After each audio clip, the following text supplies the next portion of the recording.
Today's JNN is brought to you by Kung Fu Tea Modesto and the Performance Lab. Good morning, Gregory High. Today is Friday, February 21st. I'm Sierra McDaniel. And I'm Carson Wells. Today on JNN, we meet presidential candidate Pete Buttigieg in Turlock. We check in with the highest point scorer in Gregory history, Savannah Turner. And Bertil Kurji brings us a final look into our winter sports season. All this and more on today's JNN.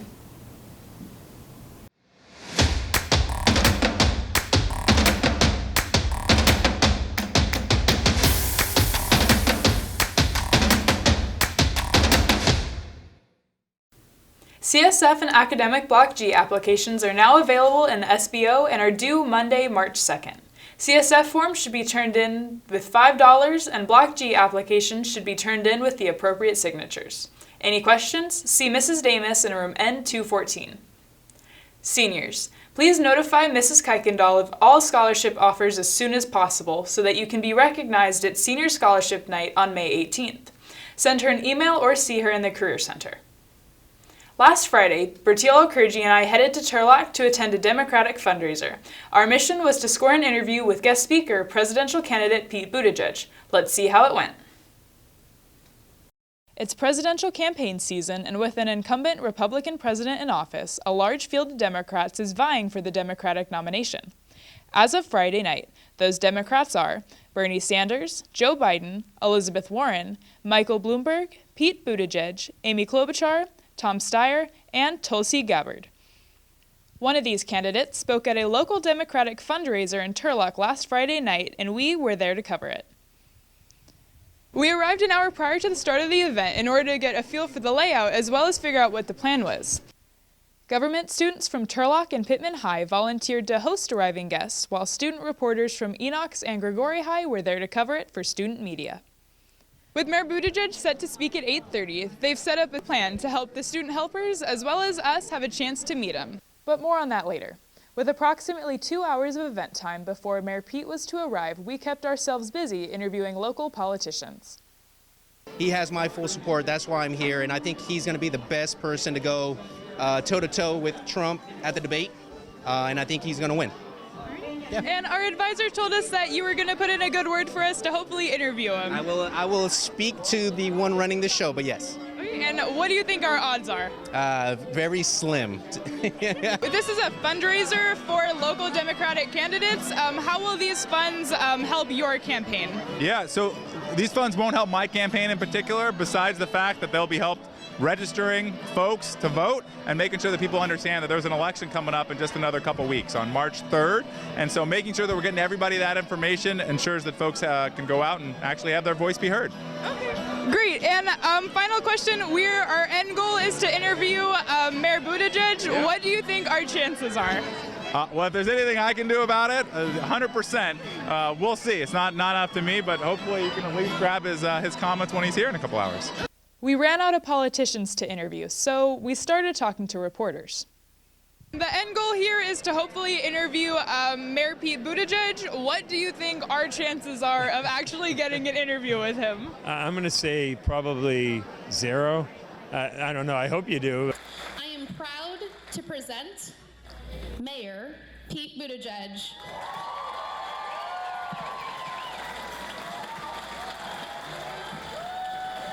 You could feel the excitement in the room change when the guest of honor took the stage.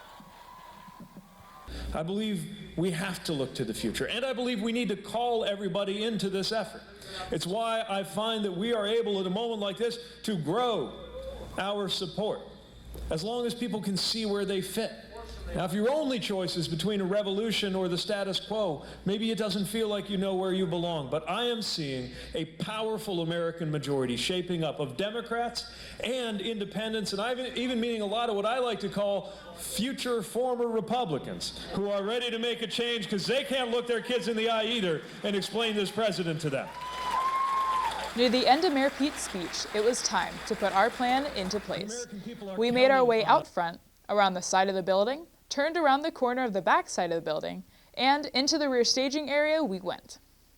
Then, this happened. Hi, Hi, I'm Carson Wells. I'm a high school reporter with Gregoria High School. What advice do you have for younger voters? Well, here's my message to young voters. The longer you're planning to be here, the more you have at stake in the decisions that are about to be made on everything from climate change to the way our economy is going to develop. And you've got so much power with that vote. The vote is your voice. And even if you're not yet old enough to vote, you can make such a difference through activism, through volunteering, through getting others involved, whether it's in person or digitally, door to door or on the phone. And if there was ever a time, if there was ever a time in modern American history to get involved, it's now. So I hope everybody uses that power that you have of your voice, and if you're a voter, of your vote. And 2020 is going to be a year we'll remember for the rest of our lives. Let's recap this presidential candidate's advice to young voters. The vote is your voice. Activism is another way to get involved. And the time to get involved is now. The California primary will be taking place March 3rd. If you are eligible to vote, head to your local voting poll and have your voice heard. From the Assyrian Civic Center in Turlock, California, reporting for JNN, this has been Carson Wells and Bertiel Alkurji. For those of you who are interested in taking summer courses at MJC, please attend the dual enrollment workshop next week. The last day to sign up is February 24th.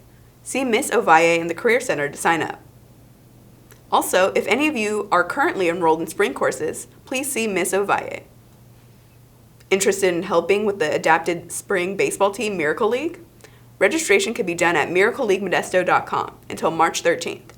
For more information, please contact the program director at 209-900-4515 or email at miracleleaguemodesto@gmail.com. And now, Ada Morris and Lisa Youssef bring us the results of mock trials competition on Tuesday.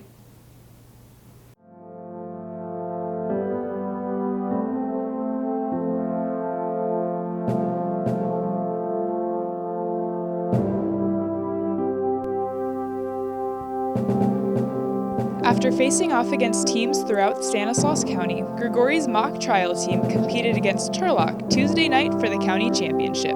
Here is the result. The 2020 Stanislaus County mock trial champion is Gregoria High School.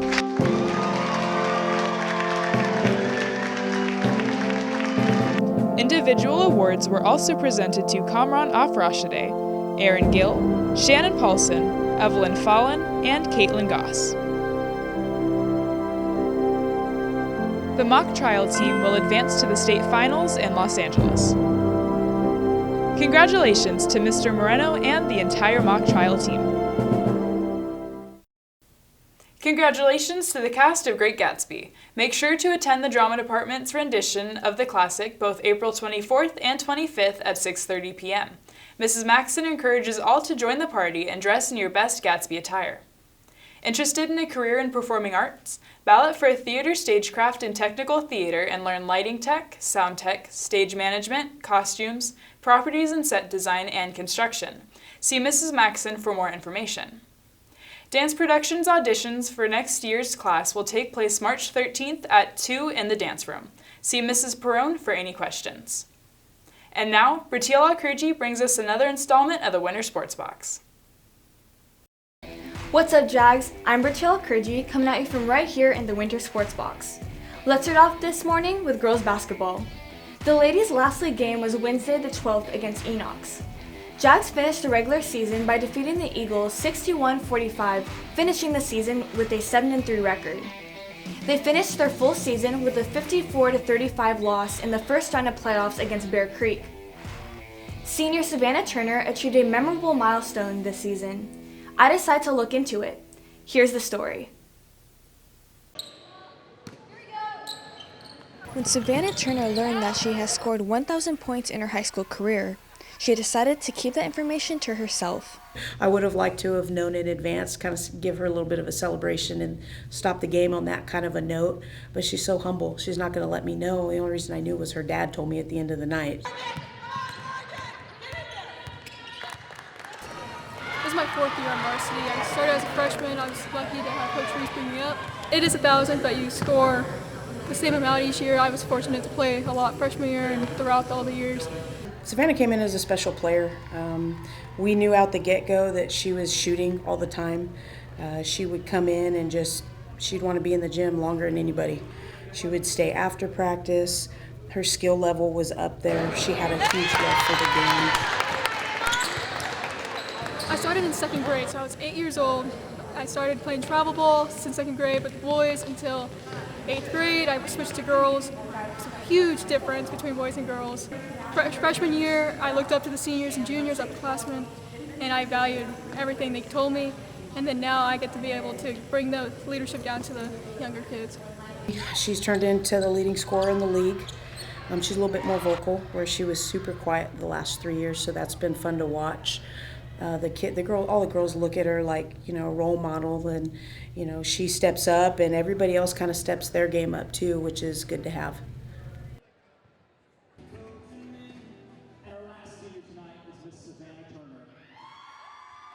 Savannah and I have gotten really close over the 4 years. I look at her like a daughter. When you have kids that long in your program, you get to know them, you get to know their parents, and you form a bond. Oh, she's transformed me into a greater player. I couldn't thank her more. She's the best coach I've ever had. She's like my second mom. For the Turner family, basketball is a family affair. Her dad's done my stats for the last 4 years with her brother. We're a very sports-related family, so we take a great pride in our sports, and especially in Savannah and her basketball. They're a really good family, so they're going to be missed when they leave. With her work ethic, she's going to go far, whatever she decides to do after this high school year. Reporting for JNN, this has been Bertil Kurji. Savannah plans on studying nursing in college. The future of her basketball career remains undecided. Let's move on to girls soccer. Jag celebrated senior night Wednesday of last week and tied Enoch 0-0. They finished the season 1-6-1. This game concludes their season. Now let's take a look at boys soccer. The boys defeated Enoch 4-3 on February 12th at Mary Grogan Park. Here is senior Ivan Ramirez in the first half with a corner kick to junior Julian Aceves, and there's the first goal of the game. Minutes later, Ramirez scored a penalty kick, ending the half 2-1. Here is junior Tyler Creasy scoring in the second half of the game. Here is Aceves to Cervantes for the last point of the game. Final score, 4-3. The boys advanced to playoffs and defeated Cosumnes Oaks 9-8 in overtime on Tuesday this week at Downey High School. They matched up with Oak Ridge in the second round of playoffs yesterday. Due to the time of this recording, the score was not available. Now on to wrestling. Final Sea-Cow competition took place at Turlock High on Friday the 7th. After the whole varsity lineup qualified for divisionals in Yuba City, only 4 qualified for Masters. Shout out to Adam Lancaster, Elijah Montez, Joseph Benavides, and Isaac Ramirez for moving on. Grigori hosted Stockton's Lincoln High for their first home playoff game in 7 years Wednesday night. If you weren't there, you should have been. The Trojans led through most of the game, and with the final 2 minutes on the clock, Grigori was down by 10. Here comes the Jag scoring drive.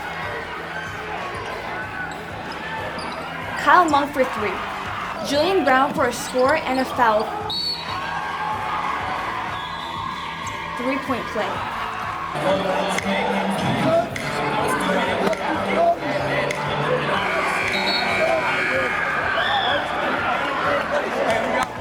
Monk for 2.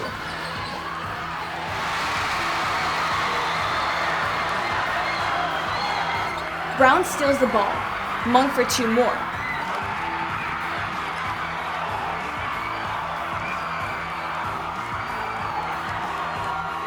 With 12 seconds left on the clock, the Trojans hit a 3 to tie the game, 74-74.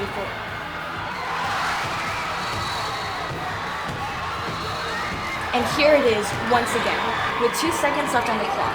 Brown to Monk. Final shot of the game. Grigori defeats Lincoln 77-74. Luke McClendon scores 18 points of the night. Carlos Hernandez, 17 points. Jags play number 1 Sheldon tonight at 7 p.m. Good luck, boys. Well, that's it for the Winter Sports Box. I'm Bertil Kurji. See you in the spring. Thanks, Bertil. Well, that's all for this week's JNN. I'm Sierra McDaniel. And I'm Carson Wells. See you next time.